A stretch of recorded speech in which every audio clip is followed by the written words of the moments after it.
মুজিবনগর সরকার এবং স্বাধীনতার ঘোষণাপত্রে বিএনপির জামাত বিশ্বাস করে না বলেই দেশকে পাকিস্তান বানাতে চায় বলে রাজধানীতে এক আলোচনা সভায় বললেন বক্তারা। ৭১-এর ঘাতক দালাল নির্মূল কমিটি এই সভার আয়োজন করে। ১৭ এপ্রিল ঐতিহাসিক মুজিবনগর দিবস পালনের পাশাপাশি ১০ এপ্রিল প্রজাতন্ত্র দিবস পালনের দাবিও জানান তারা।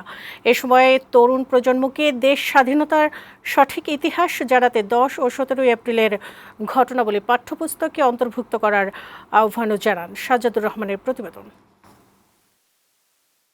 রাজধানীর ইঞ্জিনিয়ার্স ইনস্টিটিউশনে সেমিনার কক্ষে বৃহস্পতিবার স্বাধীনতার ঘোষণাপত্রের ৫৩তম বার্ষিকী উপলক্ষে আলোচনা সভার আয়োজন করে ৭১-এর ঘাতক দালাল নির্মূল কমিটি। সভায় বিচারপতি শামসুদ্দিন চৌধুরী মানিক, মহিলা ও শিশু বিষয়ক প্রতিমন্ত্রী সিমিন হোসেন রিমি, বীর মুক্তিযোদ্ধা মাহবুব উদ্দিন আহমেদ সহ অনেকে বক্তব্য রাখেন।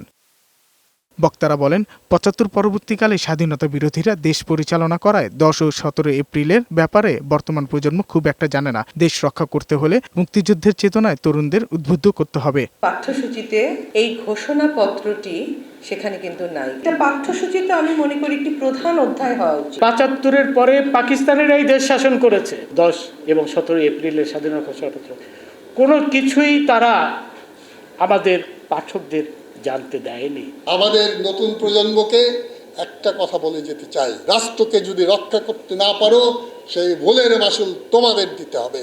আলোচকরা বলেন, মুজিবনগর সরকার গঠনের ইতিহাস মুছে দিতে চেয়েছিল বিএনপি জামায়াত। পাঠ্যপুস্তকে ১০ ও ১৭ এপ্রিলের ইতিহাস অন্তর্ভুক্ত করার দাবিও জানান তারা। বিএনপি জেনে বুঝেও তারা বলছেন তারা ঘোষণাপত্র মানেন না।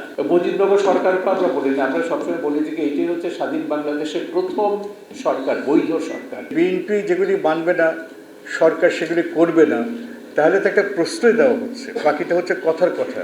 তাহলে তো পরিস্থিতি এরকমই দাঁড়াবে।